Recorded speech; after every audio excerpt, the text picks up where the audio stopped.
traffic when the trains went by. Could you stay there a second? What's that? I said, could you stay in that picture a second? Sure. Turn it back. Mid-screen on the left,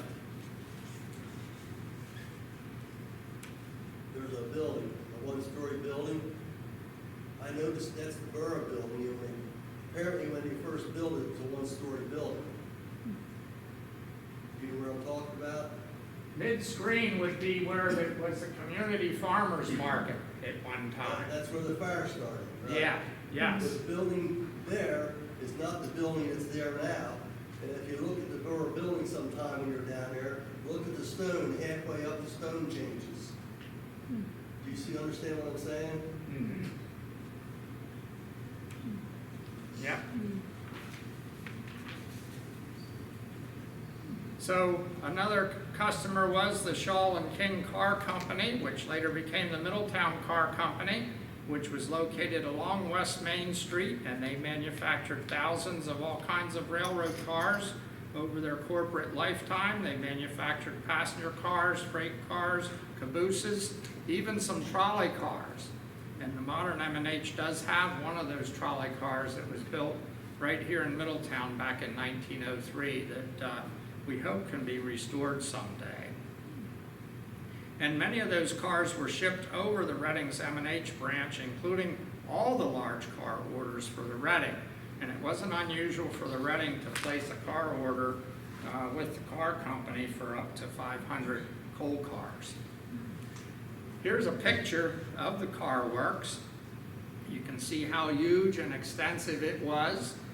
And again, all of that industry that was here in Middletown 100 years ago is gone now. But it had many, many buildings there. Many of us that are older might remember it driving by when it became the National Radiator Company. And of course, it had that iconic water tower there in the lower left of the photograph. And that was all torn down in the early 2000s. So other freight customers included an ice house that was constructed along the M&H back in 1889, south of the present-day Swatara Park Drive, which comes off of Vine Street, and north of the Pennsylvania Turnpike, and it could receive ice by rail from the Poconos. And the M&H built a spur to serve this ice house. Remember again, people did not have refrigerators and freezers in their houses. If you went to the store and you bought some meat, if you bought some milk and other dairy products, vegetables you needed to keep cold, you put them in your ice box. So the iceman would go out to this ice house, load blocks of ice into his horse and wagon and bring it around town to your house and deliver it to your ice box, maybe once or twice a week. Silverman Brothers established a scrapyard south of the M&H Main in the late 19th century, and they shipped out metal scrap by rail. Champion Manufacturing Company was located where the Middletown East End warehouse is today, and they may have received inbound loads of coal and raw material. They shipped out various metal products, including wheelbarrows. A porcelain enameling plant existed where the current mini mall is now on Brown Street. An early map shows a spur off the main on Brown Street that would have served this plant. After passenger service ended, this spur was removed and boxcars were spotted on the passenger siding behind the plant.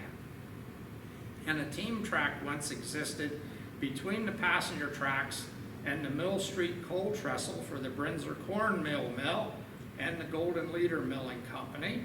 And both of these mills were on the appropriately named Mill Street.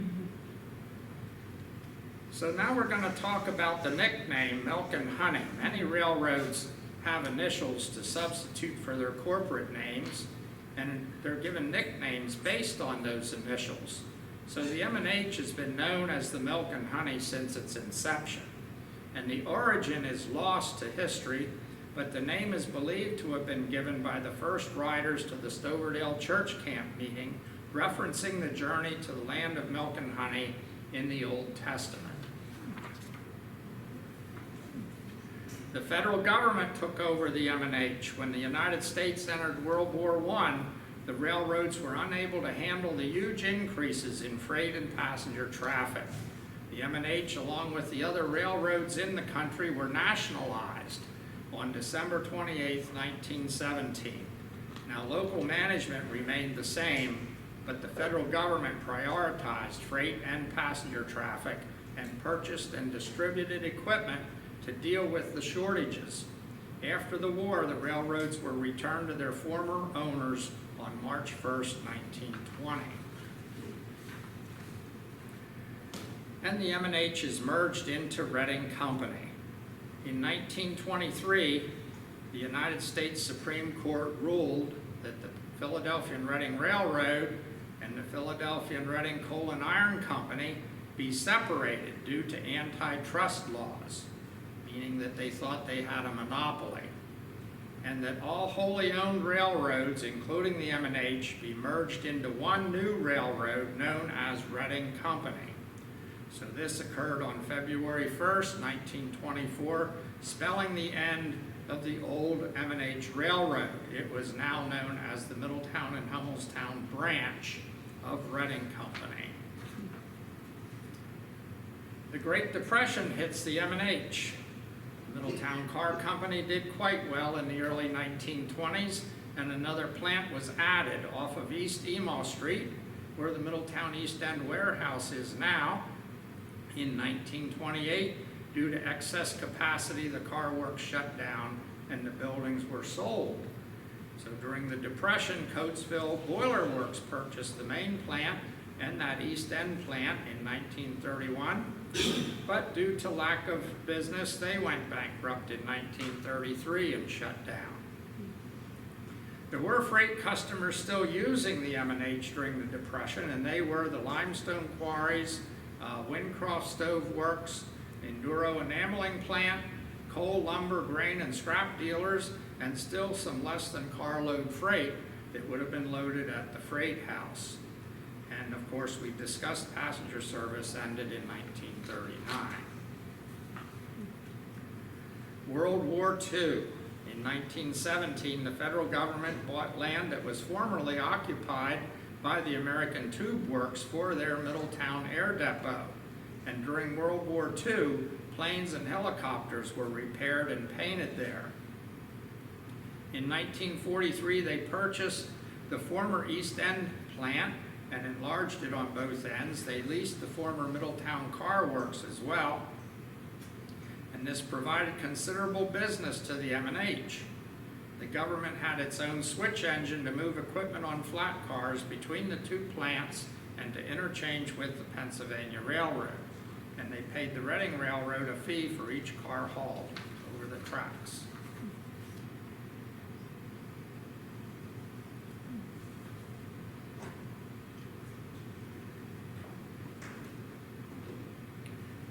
In the 1950s, after World War II, the government sold the main car company plant to National Radiator.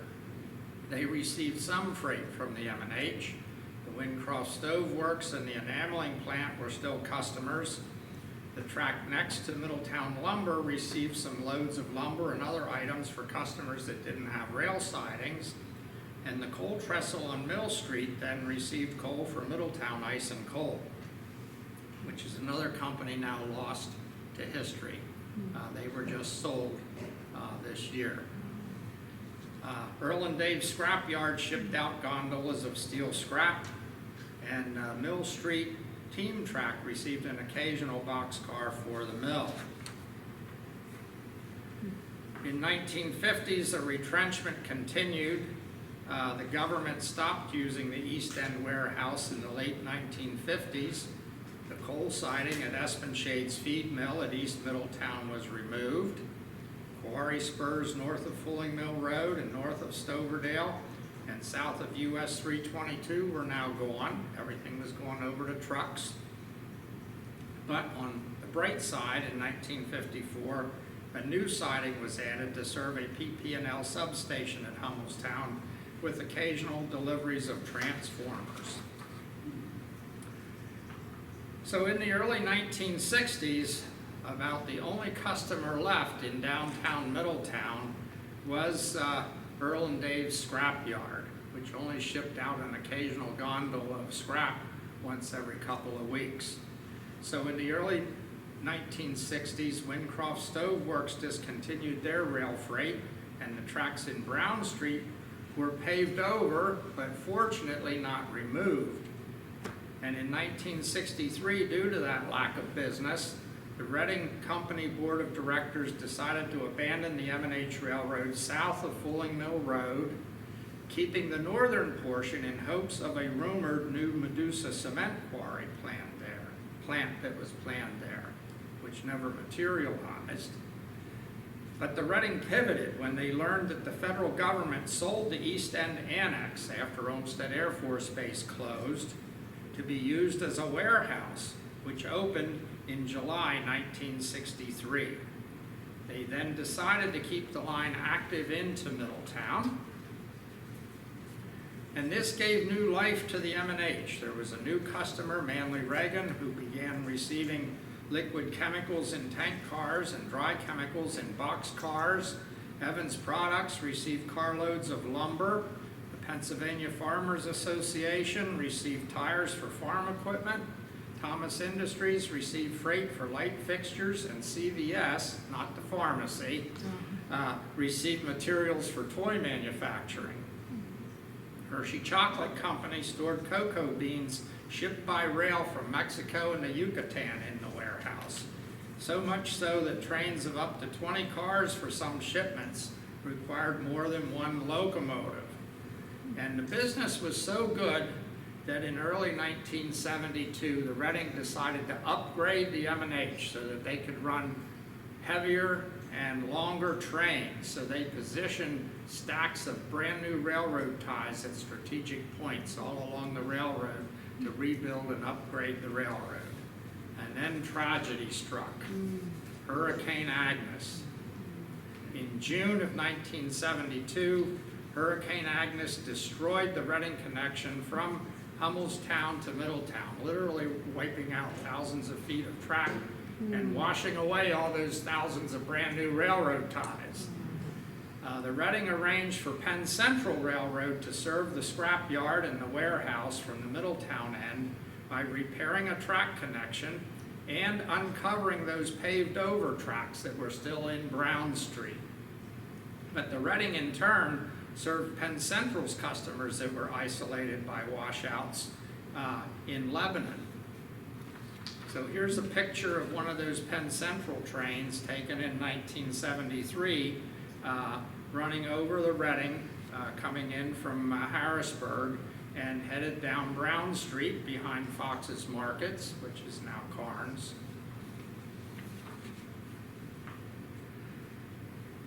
So the bankrupt Reading Company, which went bankrupt due to basically the Penn Central. When the Penn Central went bankrupt, it basically drugged down all the other railroads in the Northeast with it, because the other railroads were bound by law to carry and interchange freight for the Penn Central, and the Penn Central couldn't afford to pay them for that. So the other railroads lost money as well, and almost all the railroads in the Northeast went bankrupt. So after several years of negotiation, Wendell Dillinger acquired the M&H branch from the Reading Company on March 23rd, 1976, and he founded the modern-day Middletown and Hummelstown Railroad Company, the Milk and Honey Line. But that's another story. And here we have a picture of Wendell. This picture was taken about 2 years ago at the age of 93 on one of his prized locomotives. The railroad was really his baby, and it kept him going to a nice, ripe old age. So that's the end of my presentation. I hope you enjoyed it. And I do have some photographs and pictures up here, some timetables and things that you're free to come up and look at after the presentation. Does anyone have any questions? Yes. Yes. Do you remember what the Union Picnic was? The Union Picnic? Middletown Union Picnic. No. I barely do. All of Middletown used to close down when they went to Hershey Park for a picnic. I would have thought maybe the you might have hauled passengers for that. I wouldn't doubt it. If it went on for some time prior to, 1930, they probably did. Yep. I kind of remember going over there as a small child, and that was late 40s. And I'm sure that Union Picnic ran from the early 1900s up until then. Any other questions? Yes, Sam? Where did the wood come from? I mean, you mentioned where the steel came. Do you know where all the wood came? The ties. Yes. Yes. Before they started construction on the M&H, they actually went around in Lower Swatara Township and Swatara Township, Londonderry Township, where all the farmers had wood lots. And they actually posted wanted posters for good oak and chestnut ties. And then the farmers would, bring these ties in, and that's where the wood came from for the ties. Yep. Good question. Yes, sir. Do you know how much the original 18 investors and directors paid for their stocks? Yes. It had a par value of $50, which was a lot of money in those days. And each one subscribed to 100 shares. So it would have been about $5,000 for each subscriber, and there were 18 stockholders, so multiply that by 18, and that was the capitalization of the railroad. And then in addition, I believe they did issue some bonds for construction as well. Any other questions? Okay, well, thank you a lot. Don't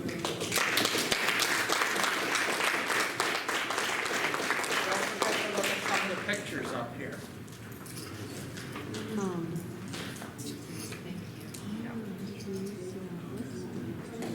Don't forget to fill out your evaluations, and if anybody wants to take cookies out.